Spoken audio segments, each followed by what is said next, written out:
Non, puis je ne sais pas le dire. Il faut confirmer que malgré son déjà vie privée naïe, il y en a qui n'ont le mois mouti. Peu aux années, au lieu de ça vie. Est-ce que vous avez peut-être moi chance au monde à vivre à la tique au ma jeune? Moi, nous avons.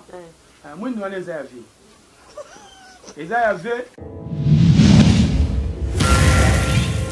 Stade wana, wera mutalua stade. Mais évêque mukuna tia yango na PV assemblée que ye mutalua stade. Mais mukuna malgré ata bon. Et puis bambonga wera, e bandi non détournement ya bambonga wera ya ba CD. Wera zo bambongo na eta. Balia bambonga wera. Wana non atiki non kuta bandi non ya wera. Malembe. Balia bambonga wera. Oui. Ah, après. Maintenant la ba histoire est vraie. Détournement bon à Renaissance. Et comme une bonne raison en rang banque, soit qui barre banque de banque nini et qui est en Finlande banque. En Finlande on numéro pèse sur crédit. Biso sur tout monde a ba supporter. Te vas qui la Finlande banque ba so mama puta. Ba sac, ba varese biloko nyonso ba tia na Finlande. Yo so mona mbongo longo na banque yo et na banque yo mbongo ebunga transaction bancaire. Quand il faut tout na muku ne jour bosali be mission basango wa tout na des banques à banque mbongo ebunga après ko benga président musangani oh non il faut ko tia mbongo musangana tout nié na ntingi mbongo liboso côté ke wa pipo ya ko senga biso mbongo mususu place confier banda bazali pe ba membre à Renaissance ba roya ba olakisa no biso c'est Kabila mutape si porter no sa Renaissance a dit que Kabila mutape sa biswana. Mais moi, on a le commande à PV ensemble à son babiswana 70 000 $. Mais là, je peut-être pas justifier à ta maman. Papa, et là, voyons son bité, mais c'est du vol.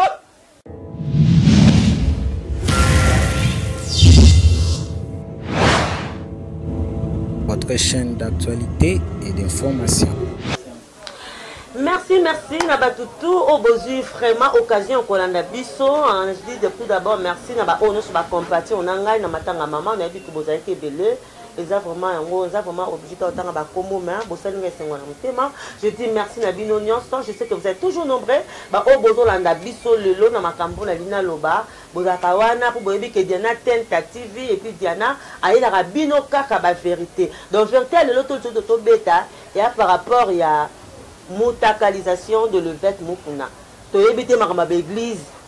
La République démocratique dit que moi précisément na Kinshasa ceux qui n'y sont coma to comprendre que et puis ça les constat ba bezaka ba luba donc ba vidéo ngo ba osala wana ba porno wana ba luba kaka ba pasteur ngo zo kindika na sens wana mais pendant le long je suis avec président sectionnaire ya makambo ya Renaissance au batumi ba kabona kina imana ba no benga orange donc là ba président sectionnaire ya Renaissance Roger Afata Roger Afata Bafeno na bangi pour na komba Bafeno Eliane. OK. Toi na grand frère. OK. Toi na ye to le bla makambo ezali mukuna parce que yaza muto ebi mukuna bien ba bi vérité et tika la ka vérité ata eye non escalier et ça ni et kokoma. To yebi que président Afata bonio. Bien, très bien. Président Afata to yebi koza président sectionnaire ya makambo etali Renaissance. Renaissance to yebi que ba supporter ne muto batia président la bino ba pona mukuna évêque étant que président. On a dit que le lot lobaka et comment orange de mon benga donc division orange na sens il y a division bolingi susu yete ba susu ba lingi comment le quoi ba deux parties comment le quoi deux parties on a benga orange peu comment ka le so ba yokanite orange mundo na katikati wana fibo muto ya nango ko lelo yo okina mupandi ne oza mupandi ya évêque mukuna to oza mupandi ya bato ba ninga évêque susu. Bon. Je m'appelle d'abord président Roger Afata.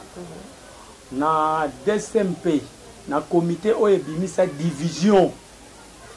Où est ça la division? Oh, toujours qu'il y a une réunion d'hôtel de ville, type Toyo Kanate, Tinde Bapesa Timanga Babiye. Nga Nazalaka vice-président de la section volée. Eline ensemble.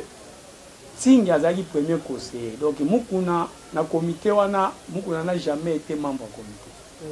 Et donc, on a précisé dans le Yamouana. Alors, tu es un comité, et ça, l'air, tu es un dering matata. Alors, tu as qui réunion, tu as une réunion, na président Bruno, la président sectionnaire, il faut que le président sectionnaire, à l'époque, il faut que membre du comité na DSMP pour tous en contrôle l'équipe. Alors j'étais parmi les présidents sectionnaires à l'époque là. Pour et mon anana on pégara pour monsieur baransa tu vas piaquer t'es pour te vivre.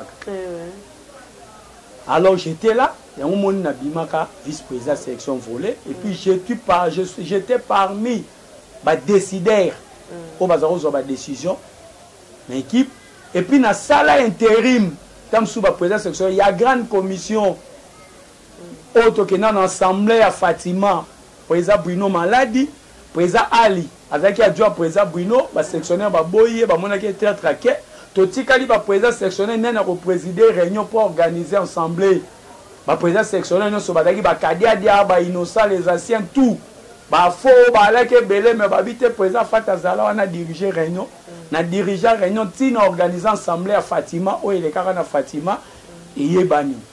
Donc pour battre nous sous baie barangote photo le baraba histoire eh ba kolega na ba TV na ba émission bazolo ba n'importe quoi Renaissance et outil na DSMP voilà mtaro wanga na wote lelo yo Renaissance et salami na fusion Renaissance et salami musanganya atie Matiti Mabe zaki deuxième équipe na DSMP au musanganya sombaka président innocent appelle ça Jorgari place batwaye baraté to soma Jorgari te ceux qui mutalobi to soma Jorgari à tout alors akende pas ba secrétaire général na biso banza ba kutonda ba senga bango acte de vente à Jorgari so to ala kana to ala raté c'est veut dire so sombelo comme maman journaliste à ta voiture ne faut pas ça acte de vente alors Renaissance to ala acte de vente à Jorgari mais alors mukuna musanganya ntingi ba soma ne ba joueur à Jorgari là basomi ba jouer plus ba joueur à Matiti Mabe ça fait 28 joueurs o esalaka effectif et bimisaka na comité wana ya Renaissance na oloba bino histoire est vraie que ingratitude ça paye pas dans la vie Renaissance les ceux qui ont na vie ceux qui les autres vivre ceux qui ont boza grâce à présent Joseph Kabila oh mukunade et ça grâce à présent Joseph Kabila. Avec nous, jamais. Non, le bango histoire est vraie. Président Bruno Azana Yebi. Moi, j'étais interpellé dans le service pour tout nabiso sur une président Bruno qui m'a pas à l'époque membre IDPS. Aux Hollanda, tout le baba vérité moussou. Alors, à l'époque là, moi, j'étais membre comité, tingi membre comité. Tout côté réunion en tête de ville, on est président na gouverneur Kimbuta.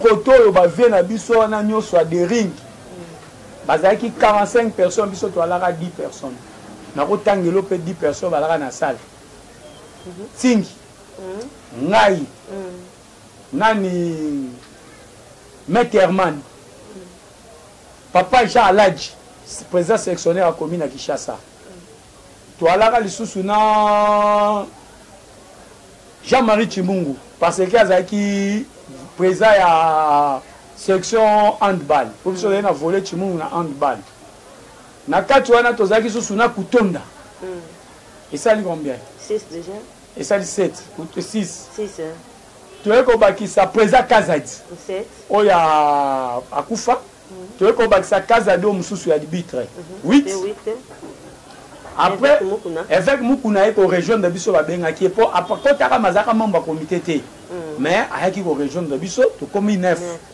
et puis en plus de cela tozaki na nani oya kufa ya Christopher président ya Christopher akufa azaki mulai ye pas azaki na kati alaki 10 na kati ya réunion oya azaki présidé par Kimbuta na tête de ville donc Kimbuta azaki envoyé ya ex-président.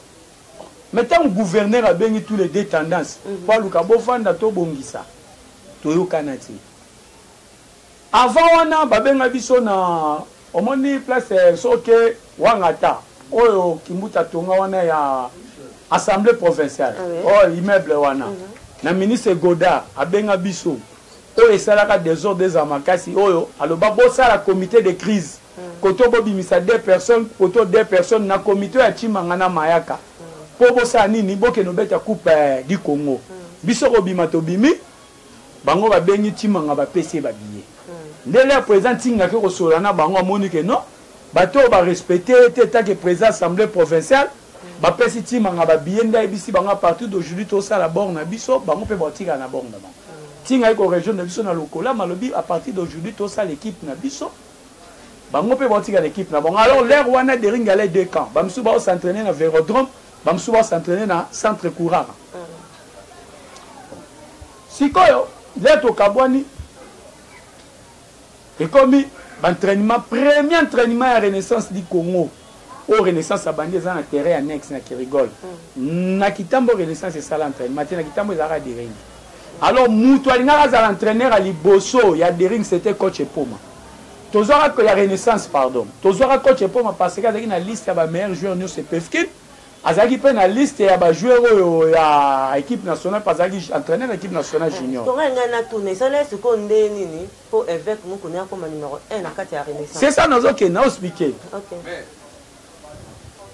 sikoyo l'air to komi ndengwana to di bon tinga isi bango biso to sala borne na biso pe borne na biso ngana Bruno to bengi Epoma na force si a venu Banalia numéro 2 et pas bavier Guilin bana no sa force ba bien on a Kasavu côté na zako foutela Epoma ewana to bandi ko solola tinga zui mbongo apesi Bruno pour ba Epoma ke Epoma mutakena ko louer terrain wana pour ayebana na entraîneur mundela qui rigole Epoma ki a fouti mbongo laisse ça moi que Epoma aux entraîneur ba tu ba boya coach Epoma zaka ba supporter ba supporter ba bien Epoma te en même temps le wana coach Boulaïma tozaki na na dering to ye na ye na coach Freddy ba bandi ya kotipe ça ba entraînement et ko banda ba entraînement bandi le entraînement bandi pam tu es que soit match moko ya munene na Kirigol ba entrer ba supporter match ya Libana mais ba so ba billet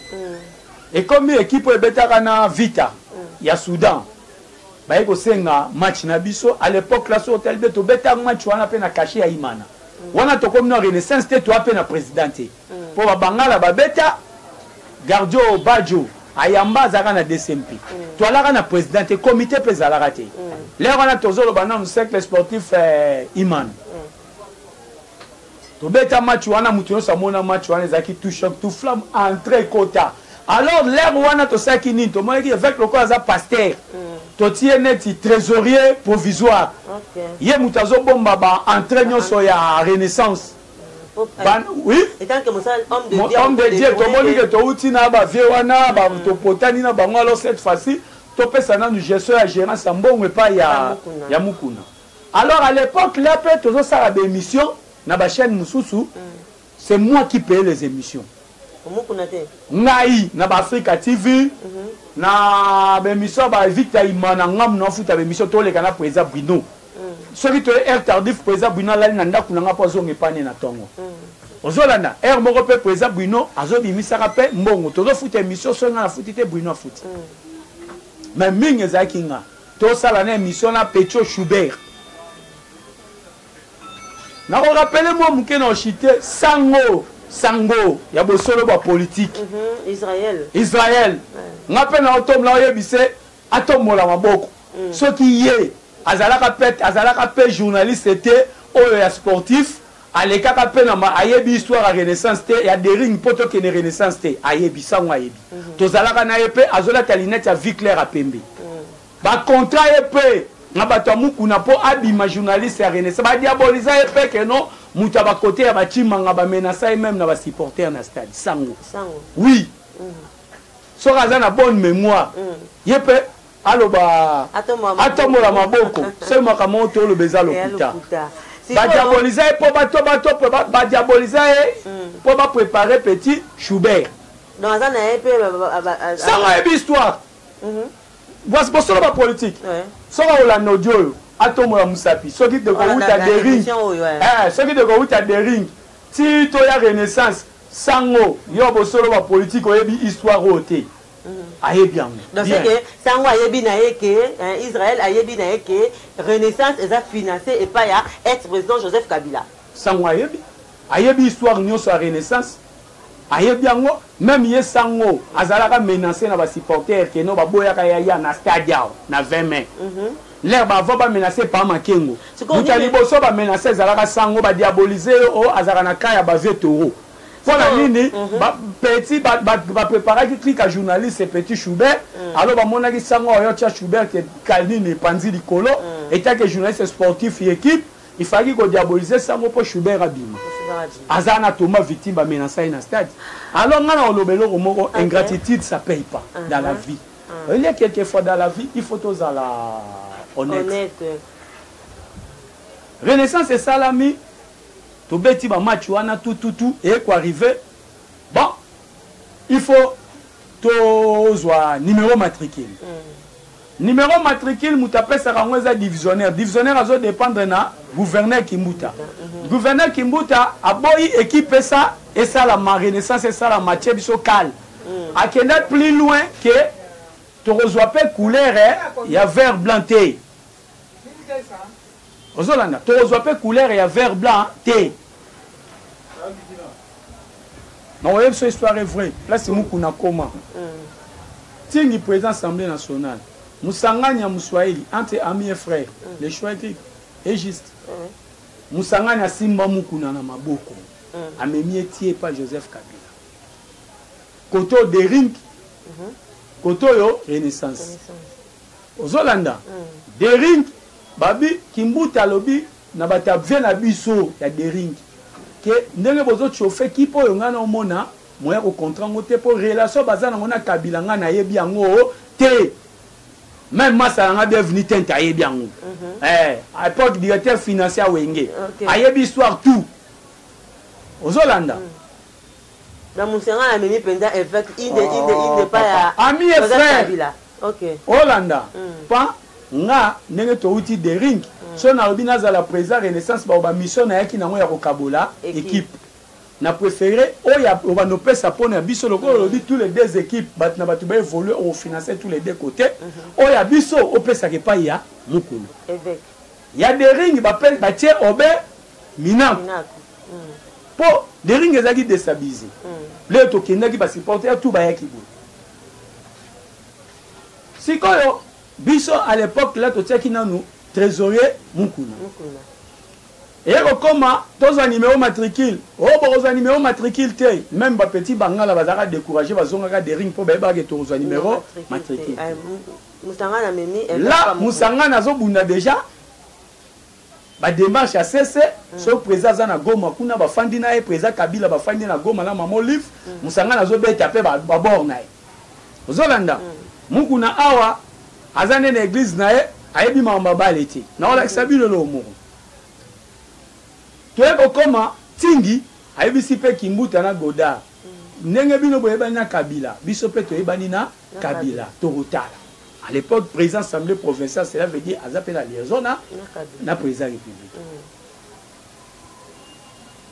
pas et comme équipe il fait salam oh numéro matricule ba divisionnaire ba komo bisa mutape sa biso idée ya fusion c'est président Zinga oye Pefkin loko le Pefkin ekita kamoli Renaissance za na population on a déjà to beti match équipe à Soudan na ba recette d'entraînement bon on sur na maboka Mukuna wow trésorier provisoire voilà ça qui nous présente trésorier provisoire et comme bon équipe il fait salam président Tinga lobi bon il faut ça la fusion pour son équipe moko ya et Pefkin mo ça fusion to comme l'équipe à Rosomba ba vie wana loka bango na bazaki na ba massa bango bana kin bana l'équipe na bango ebele bazo tchapso ba kalto ko Rosomba équipe te Metterman ayebana na président innocent oya Jorgari collègue nae tant que ba mettre avocat à convaincre innocent et kondima ko pèse équipe mais innocent lobinga nazo pèse équipe mais bino bolobe équipe bo sala on fait kende société nga nazo pèse équipe ezane ti part na nga ya contribution mais ba joueur ne na roteke la bino so to ko bi bon équipe ko sala fusion de musanga na biso de bi ah président musanga na bi innocent ni Zinga et parce qu'il a biloko musanga na za na Matiti Mabe o eza deuxième équipe à DSMP alors tous Matiti Mabe wana toya et ça la fusion na Jorgari donc cela veut dire musanga na pesi Matiti Mabe innocent pesi Jorgari sikoyo Mukuna musanga na Ntingi basombi ba joueur ya Jorgari na bambongo na bango alors Mukuna pas contribué a contribué qui na achat ba joueur C'est la vérité. Tu comprends? Tant que nous continuons à contribuer à chaque joueur, nous allons contribuer à chaque joueur, nous allons contribuer à chaque joueur. Mais si on a ni Matiti Mabe Pezalaki na ba joueur nango. Tu es comme ça là. Matiti Mabe Jorgaré pesi 15 joueurs. Matiti Mabe pesi 13 joueurs. Total et comme ça là 28 joueurs. Ozolanda 28 joueurs wane comme bimina fusion. Ce qu'on est comme il faut que soit mikanda Matiti Mabe pour er comme ça la fusion na Jorgari. Mutasimba ba document c'est Makaro. Awana avenue Mama Tongi awana Boleko. Lupango na bangeze sika boato Carmel ezala ke sika président Mosengo. Ouais, d'accord, président grande commission à l'époque là tozaka na des rings à salara boîte. Ka boîte ya Carmel. Ngana Bruno toye ko sola na Makaro lobina pona kopesa mikanda problème ya te pour équipe ça la fusion. Mais avant ngana pesa mikanda, il faut pas remplacer ngana équipe Mususu. Makara soina président Musanga ne sie pesa ba mikanda ba kelinga luka équipe Mususu somba. Nde Musanga na ko somba c'est Raphaël. Ba pesi yango pour Makara gérer nenga za ko gérer Matiti Mabe sali fusion. Alors na fusion et comme ce qu'il faut tout ça la comité provisoire. Oh ko gérer équipe. Comité provisoire. Alors na comité provisoire et comme il va supporter tout ba eba ki ke mutoza la présidence Musangani.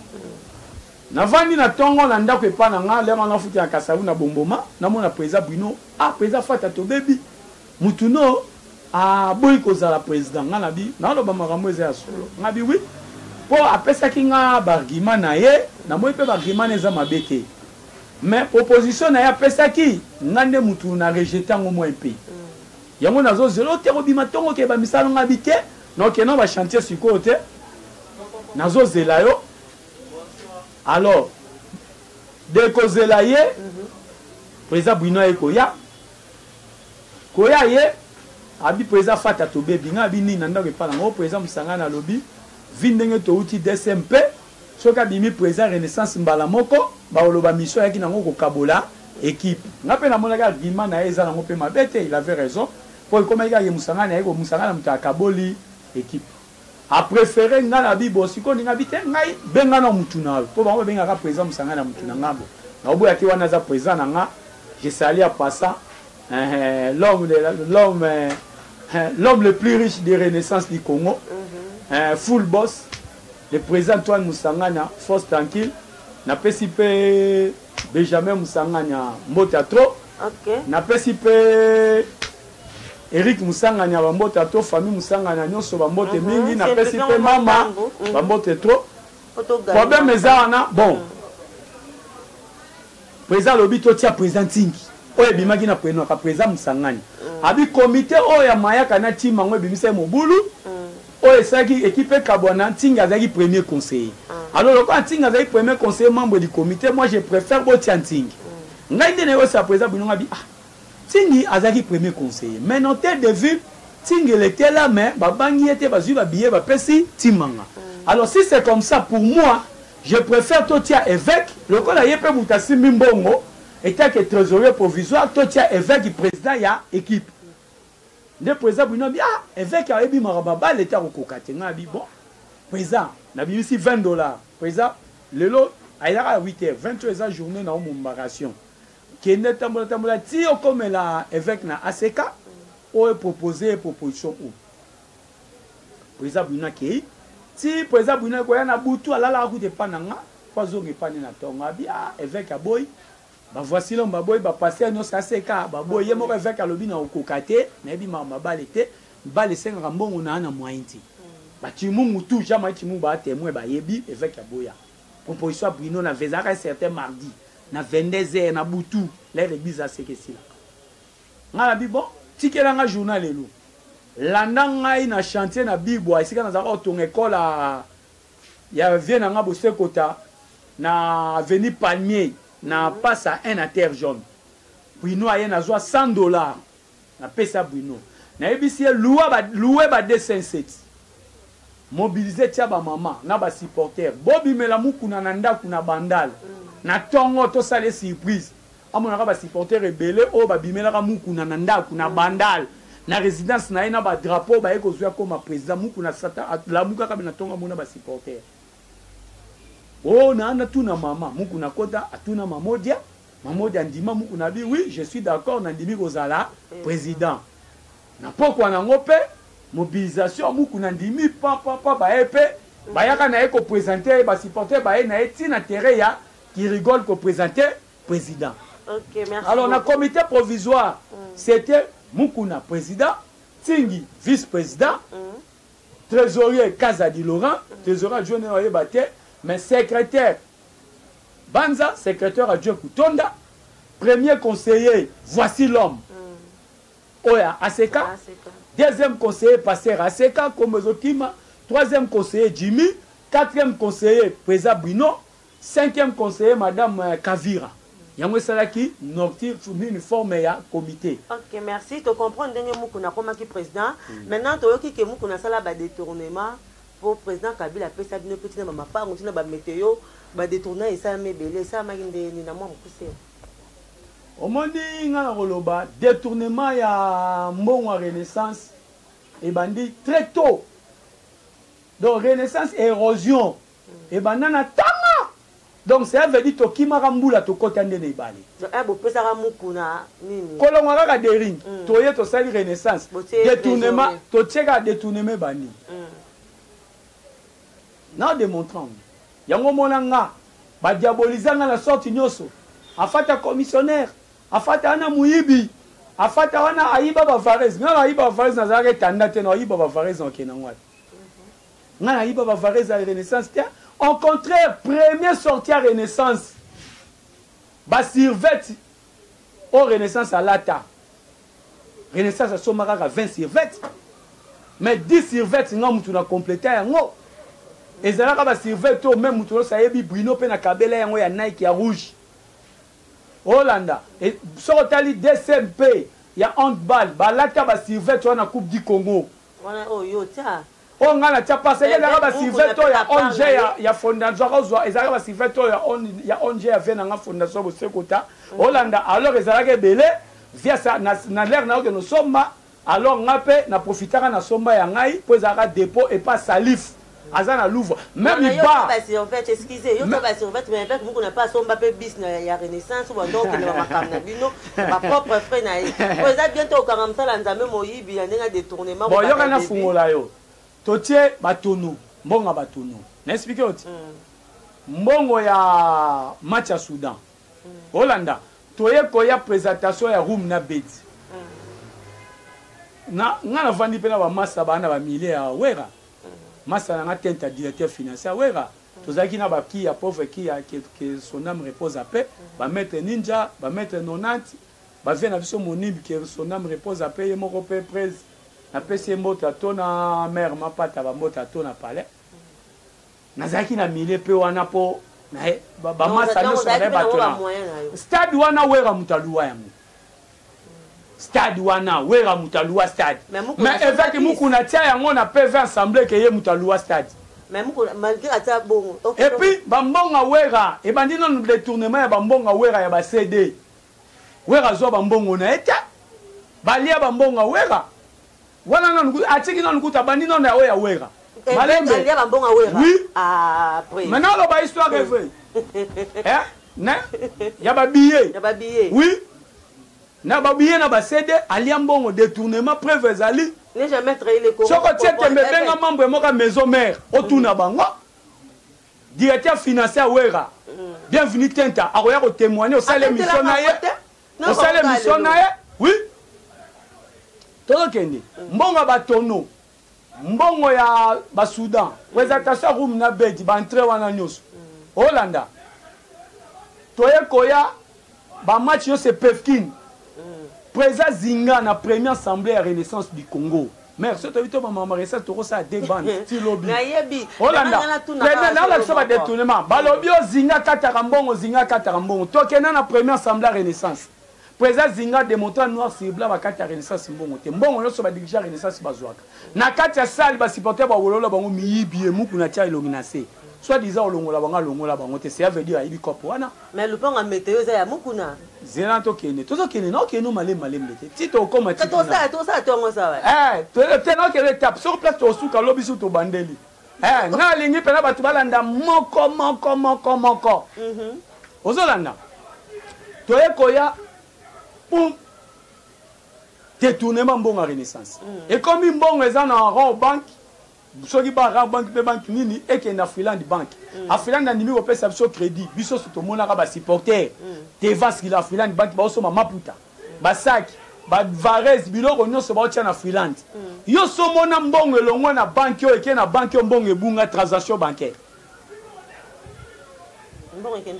il faut tout na mukuna un jour bosali be mission basango wa tuna e de banque ya banque mbongo ebunga après ko benga président musangani ono il faut ko tia mbongo musangani atuni ye na ntingi mbongo aliboso côté ke wa pipo ya ko senga biso mbongo mususu place confier banda détournement ya bantraînement so ya renaissance na renaissance c'est quoi ils ont diabolisé Jésus-Christ pour armer Barabbas alors Jésus-Christ musangani Barabbas mukuna c'était quoi musangana a l'argent soki musangana azawana témoin gênant alors il faut que ça nini ko diaboliser musangana ça na kene po bango basala l'opération de détournement toki opération bis mutapesa bis na renaissance c'est Joseph Kabila yoka apesa bis mais toki en assemblée mukuna commune a PV assemblée somba bis wana $70,000 mais même tabis wana Kabila mutasomba oui soko lingi na oyana émission PV ensemble au mukuna bia somba bis $70,000 mais bis wana bakena ko zongo na présidence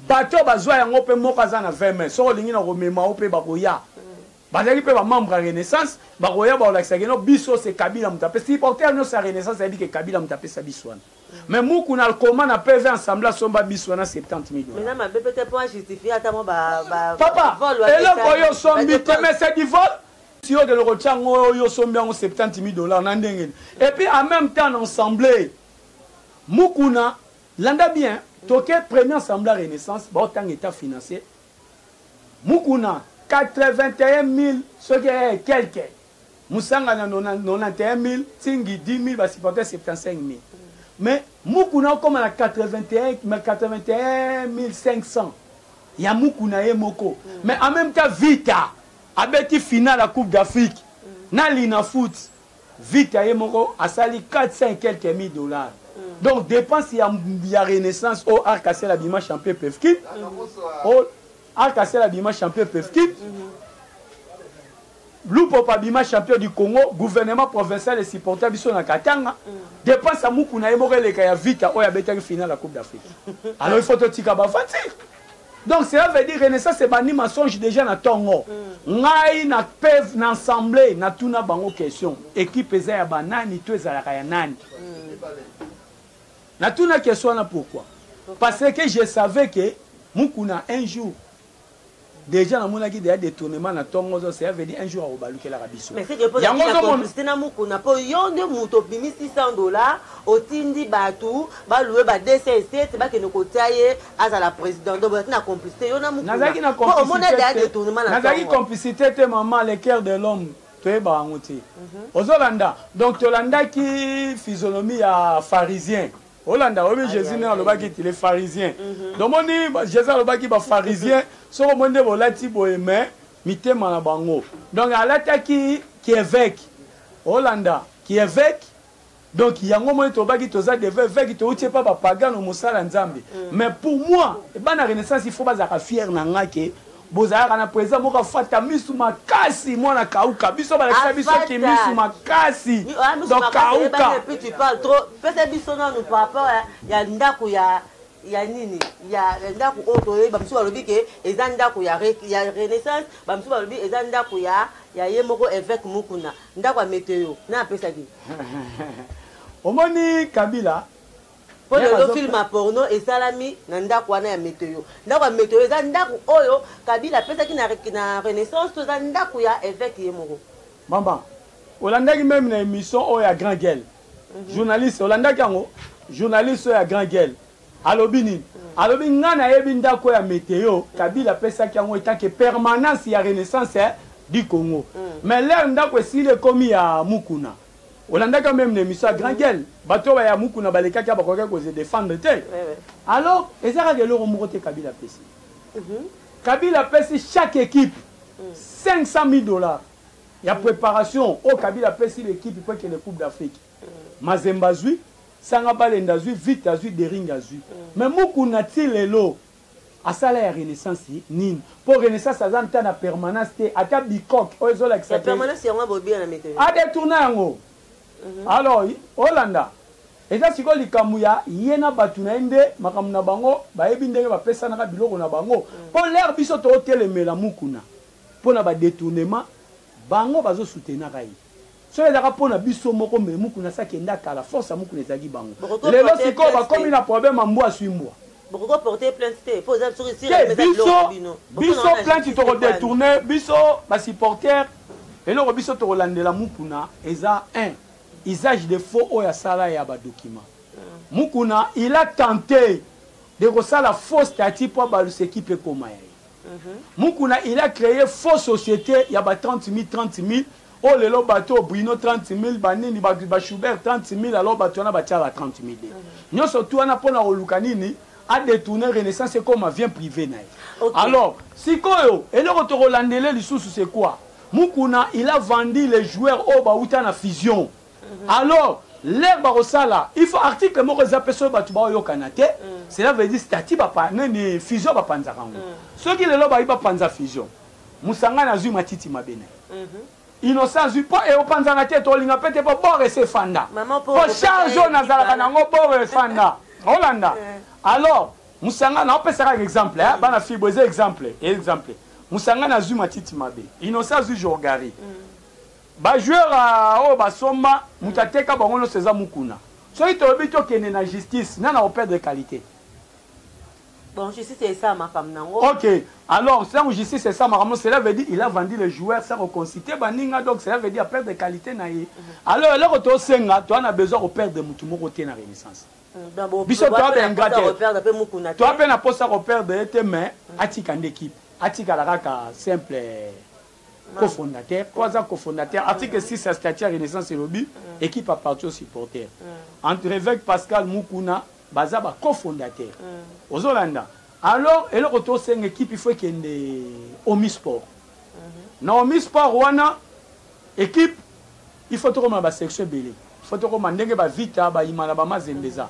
Trouver ma section volley, handball, basket, ba section no sona foot. Si quoi on a précisé mais relo ko ezali place ba toi comprendre FCC ngobo to l'équipe FCC ngobo to l'équipe voilà l'équipe donc président to ba ka vérité que président Kabila ça na poste à récupérer équipe wana bon OK FCC ngobo to l'équipe FCC a financé l'équipe nyoso ya ville à Kinshasa na ya Congo na ngina démontrer Moïse Katumbi ya tombola Mazemba zalaki mutawapi ya FCC vrai ou faux il y en a tout niveau. Avec une majorité présidentielle, à Tomboli Mazembe. Général Amis, avec une tendance, avec général les grades politiques, à Tomboli Veya. Hollanda. Et à grade politique, ça veut dire que ça dépend de la gouvernement. À Tomboli Veya. Ngoïka Sandalaki gouverneur. À Tombolaki Sangabaleng. Mais depuis Ngoïka Sandaku Atiki. Sangabaleng, Koufit. Hollanda. Obé Minako. Avec président à l'Assemblée nationale. À Tombolaki, Dering. Hollanda, Zaki Mambouanani. Majorité présidentielle. Hollanda, FCC. Mukuna, Azaki na Renaissance. FCC. Hollanda.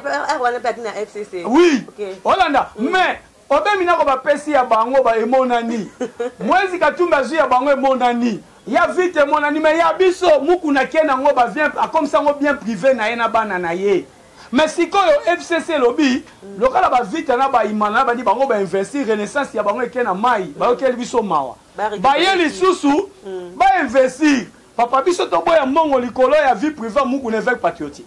Patriotique abacha. Hollanda. Alors, n'a démontré FCC peut pas dire longoli mutute. Équipe ezo comme Omisport.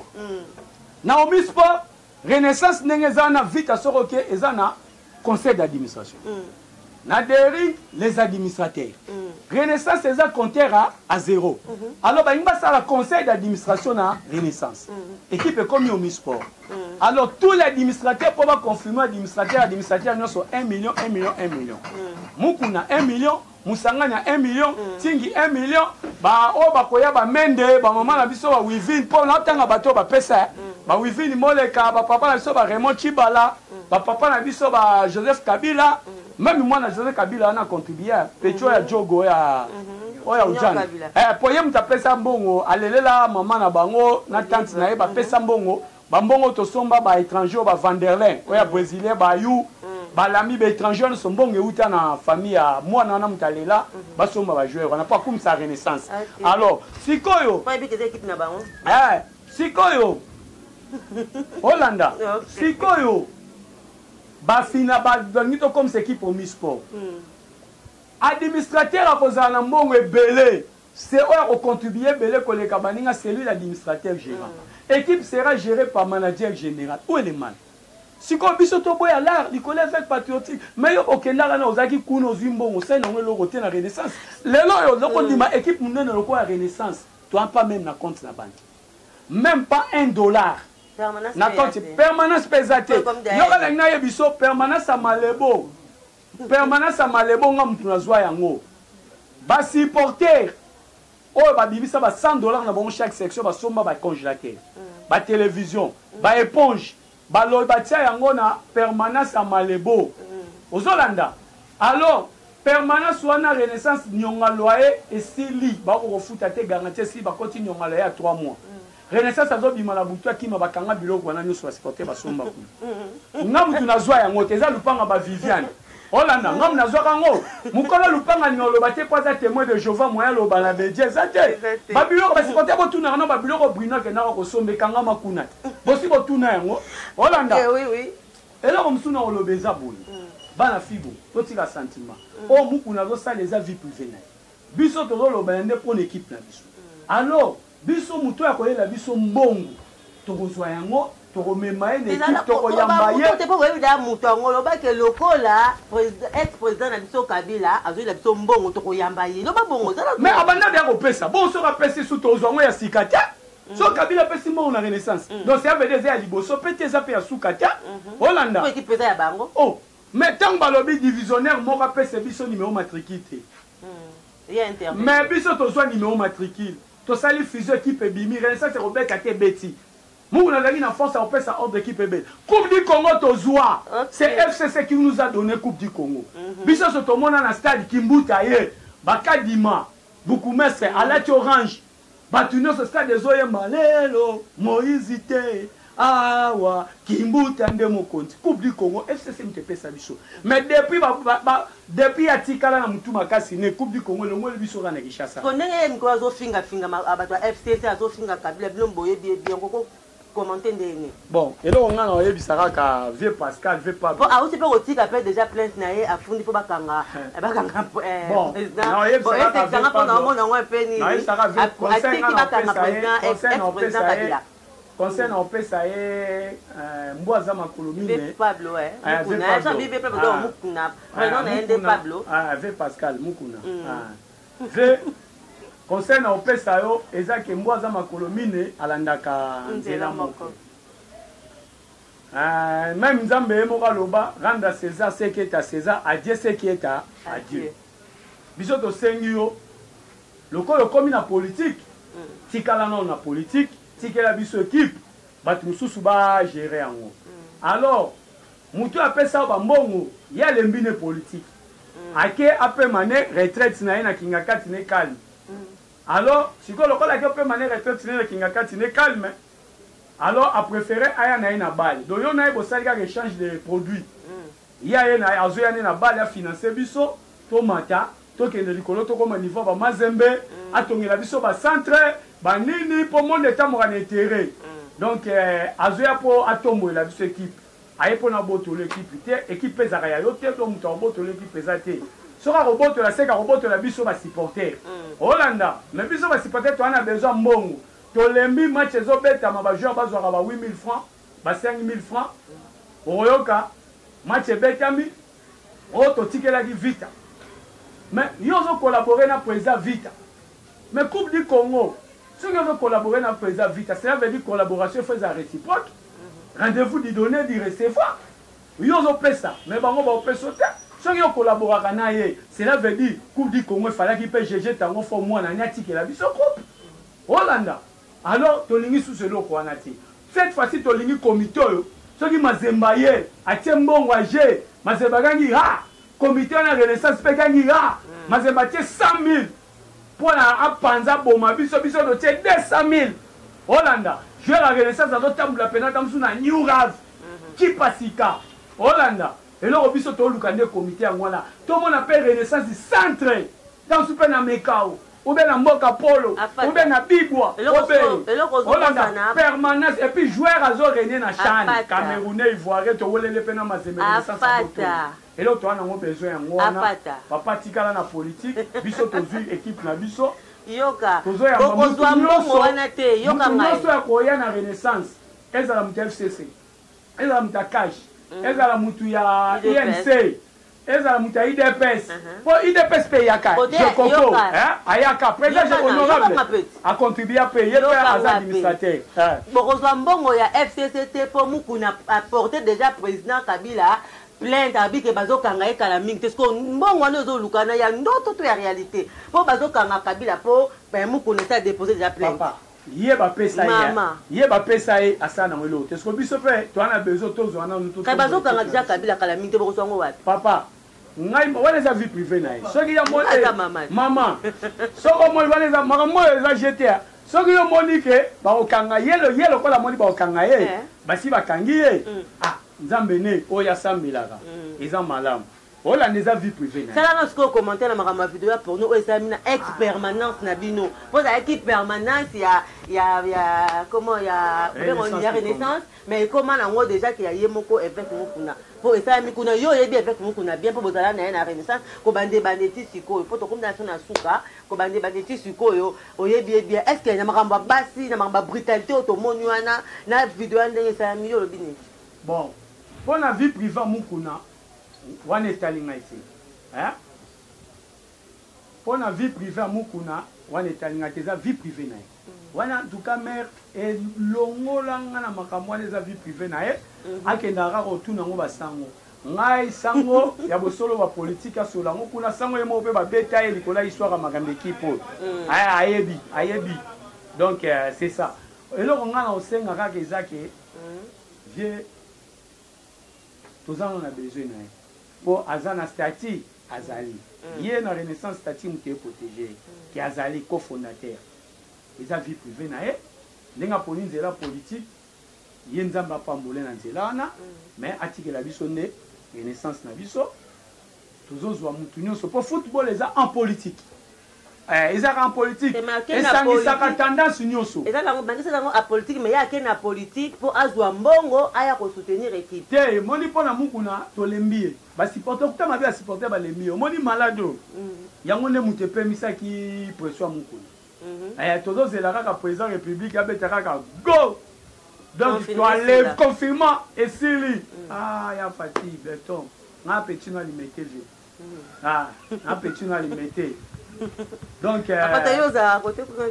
moi limité pas c'est dans Lubefu 19 te kuna na futelaka na moi na limité Lubefu 19 na koli na limité puis na moi na kauka solanye ngapela na kauka ya kansi todo misuma kasi bana kauka donc là on sent ezaka ke apona nzela politique atika na politique atika la renaissance pour la renaissance ba détourner mes belé aye na ba conflit ba division Hollanda pour la brutalité oui il est brutal oui il est brutal abeta de combien abeta combien na équipe au bon Hollanda qui émission te oyo papa moko ba makambalu popo même na ba vision na ni neza ba kangi papa mukolo Hollanda mukuna zo juger papa batu ceux qui papa na liaki mbongo lupopo ce n'est pas mukuna qui peut juger papa wana donc mukuna il fallait que même ma papa na justice c'est juger mais ba vision zali ba image mukuna zo menacer papa batu yo mo pa beta na yoga nani te nga beta nga te mais à l'écran de l'émission à suspendre fata nga tout mon la mutu te yede mutabanda on a suspendre na fata inani akota ya stade te ya ko suspendre nga ya za président fédération pour président fédération muta suspendre na supporter mais nga na boya pour na mona afata za pe na population beleza na sima afata so na bina kota ya stade pour na yo pe na petit na kauke franchement na stade ba ko kota te yo kimamba na stade na Tata Raphaël te nga kota na stade so na bina kota ya stade na kota nga muta pêcher na stade te mais na boya rande pour ceux qui va lobby ba attaquer nga donc oya nga pe ba kozongisa ça veut dire bitume matin na terrain match katani yo pene équipe à Rennes c'est beta ba yo koti na kota ka na linga na ngate so na bina kota na okota da okota ka te mais soko lobby okota na okota bon na ya bisolo moko omoni match oyo omoni le muku na suspendanga match oyo ayu oyo ayu atia kufra Holanda na kota stade nga mona nde ba ofinga yo ba ofinga nga me na kota stade na bima pe mbula route beta nga na salubu to bimi papi kofi azawa na elingwa la mona nga pende to bima na kota stade na kota na kota na banga na kota na banina ko kota wana suspendre nga me na kota na lekine miso mobutu mwana o balobenga sesesoko na koti après wana na koti match ayu ya ayu jouer le batie vite bien coup de ya coup franc eteke maiko égaliser na sambula après match ba rejouer ngo lisusu baiko beta minute tika na kota match na kazo mo mukina epi kemso ba document ozomela nga mwandambo mais na tuna ka pona landaki na bosolo ba politique na opi journée seulement le bien bi poto confirmer que mangiso déjà vie privée na ye na tuna ka le mois muki pe oza na vie obi ba kento sa vie est-ce que toi peta moi chance au monde na vie ala ti kopema ba jeune mwindu wana eza ya vie eza ya vie po à l'époque tozalaka na match ya nangi nalene démontré biloti à l'époque toalaka na match ya nini ya Dering contre Vecleb sango moko ye asali ba prière papa esika ba joueur baza kolala Holanda azalaki sango moko aye azosala ba prière Holanda aye kosala ba kisombe ba joueur bayebi yango asali ba prière ba bougie ya sango muku na ye koyesika ba joueur balaki toya na verser muku na pandi yango biloko pamba ye moko muku na fukama abumba pantalon asala prière Holanda asali l'équipe prière mais match yango après prière na ye koya toya na stade topola 2-0 première bien Mombele Holanda deuxième bien etekiam donc parlant de mona ba genou na nde bino bomona ba genou yango wana bongo lelo bona centre nganda leur équipe ezo contre éternellement na centre nganda alors ça ba c'est l'équipe va prière ce qui était passé au mususu ami ba le wana donc eza vie privée na ye donc eza likambo leur ta yo confirmer que ba genou wana eza ya vie et puis ba kento mais wana eza vie image wana eza vie o to ngana ngondenge ni lelo eza clair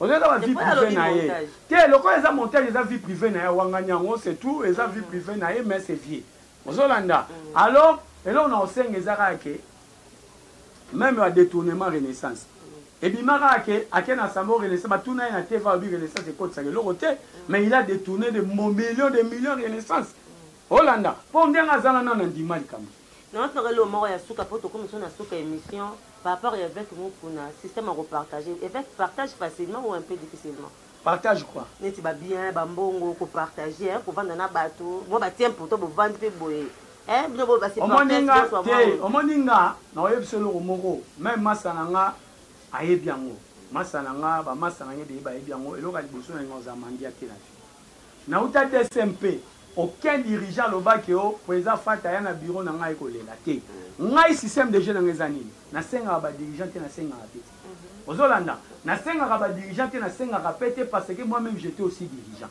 Holanda po soki na zone na faux pas na kolobelo parce que tu au monde na ngolele pa na ozolanda mais ba master oyo bakoka koloba te wana na ba misuto zaki na bango na renaissance to biso na bango to zo décision na pesi décision ba adapter ngo pona zo muku na koma président lelo ba misuba ofuka melaka muku na ba olelaka oh papa kotika te za ba vanti Holanda mais eza vie privée na ye to landa ki pe bojo ya maman ngo soki maman mamicho azaki mwasi ya adjoint na ye aza kwa maman ngo oui na ye ba bato wana nyonso maman na ke papa na ke sona me repose à paix maman na zo réclamer lupangu na ye azo réclamer abimaki na ye azo confirmer azo changer ngo te alobi mukolo bakibotolaka téléphone pasteur Mangembo azalaki témoin donc il y a rien à dire. Olanda soki pesa le kuta babengi pe pasteur Mangembo a démenti soki pas bon et ça va vie privée tout ça alors de toute façon ça me regarde pas et ça va vie privée ngana ça s'adresser tout maman bon soki ah ils ont petit encore donc le problème est ça que vieux et ça vie privée mère wana pas à momi vieux pas à jo ozolanda yepe mère et ça que non à cause de la paix faible vieux pas à mobile à tantara kaka ozo comprendre les vie privée pas à momi ya za jo et ça va vie privée na bango alors il y a bien ça kaka que na ba buzoba na bango na comme renaissance ezala ki tena kati alors siko biso ne renaissance tozo réclamer kaka que atika biso bo tolembi kozala pépinière à vita tolembi kozala pépinière à imana mukuna banda atika la kosoma joueur moko te na renaissance ba joueur no so bazana ba ce sont les joueurs placés donc bato bazaka opesa ba joueur na débit joueur na débit ba joueur à fusion mais na renaissance les to bandi ba joueur na ba betate ateka bango ga ne bandeli mbongo ngo pe to mona place ba kenda te ola na lelo renaissance eza na joueur moko azobeta na senzungu mais mutasoma nzungu muto sayebi c'est pe musanganya depuis DSMP titre na yeboye. Merci beaucoup Roger Afata. Merci autre qui n'ont pas tous les parayo ya mais et là on le baké Kabila a contribué trop et puis a contribuer kaka muta ko pe qui sait ko contribuer na renaissance azate olanda ba vite zwaka ba imane zwaka olanda mais bisonde to zwate poani to zwaka président Fati personne au pesa biso to rozwa président Bemba pas au pesa biso to rozwa président Fayulu a pesa biso to rozwa président nani Frank Dion a pesa biso to rozwa na renaissance to ana ba tendance nyonso to ana ba master na biso IDPS bazana ba supporter à renaissance bakana sa banzete Hollanda ba master na biso MLC bazali ba supporter à renaissance ba master na biso ya PPRD bazali ba supporter à renaissance donc football esangisaka tendance nyonso alors le cas tendance nyonso ezala ko sangana donc les mutu nyonso homme politique tout on a besoin de chambon la renaissance soyez les bienvenus renaissance comme au sport et que les sociétés conseil d'administration ezabo ya chambon maman Wivine kolembate papa chez Coco kolembate batu nyonso kolembate délicat sanga ezala ke nazo yebisa bana renaissance nyonso ba jamais sans vous tozo zelaka président na biso Fati après ça kaka mot d'ordre que non ça va malade sili donc bobima donc premier jour kaka ba koloba tozo bima donc le premier jour il y a marche à gilet orange donc biso nyonso mbalo na ministère à sport et pas ya président Mosimbayo tozo kende kuna donc pona ko revendiquer droit na biso donc ya départ à mukuna donc l'autre mito lo bara ya ngwana to bana na hôtel de ville to si na ministère à sport donc merci donc bozalara kawana équipe eza ya bino ezara ya bino soda na bino makasi afata libanga donc naza toujours donc pour la obunda pour la renaissance donc il faut ezonga ya bino merci beaucoup afata et puis ezara ya bino kozara ya bino et kozonga pe ya bino. Voilà, ok, c'est la fin de notre émission. Je dis merci Nabino Nyonso au Bozori, vraiment occasion pour l'anda biso pour éclaircir makambo ya ba détournement et puis tout le rato ba vraiment papa la so afata zaki pour tamukuna pour na babaki alors ça me toka ba nini ba genou pour to ba kento to moni mais ba genou mais moi confirmation to jui dans les ama ma vie pouvait na yenda te etalika yemoko na ki bonzambe bisika o mosala nzambe asalaka relation na yena nzambe biso ba o tozala kité. Voilà pourquoi la Bible nous demande de ne pas juger et puis de ne pas préjuger. Je dis merci à Roger papa so Roger Afata pour l'invitation on est bien qui brisque c'est de koyeka raché Diana Tenta na récupérer mbama quoi merci à ne jamais trahir le Coran qui est toujours derrière la caméra. Je dis merci également na batutu ya bajopuna ya dasikia la papi misiku Padou Mandiango Mandala là, je dis merci Nayo, merci na les grands saoudiens Michel Linvo depuis Switzerland. Je dis merci Nayo Alpha Misiku. Je dis merci également na Raya Bemote Imak Makengo. Je dis merci na Binonion, merci na Fortuné Makengo aussi. Je dis merci na maman Nangaya, je vois maman Eugénie Mungaya, je vois Régine, maman chérie, je vois aussi maman Hélène, pourquoi pas Eugénie Misiku. Rendez-vous très bientôt avec un nouveau numéro. Je vous aime beaucoup. Bisous. Bye bye.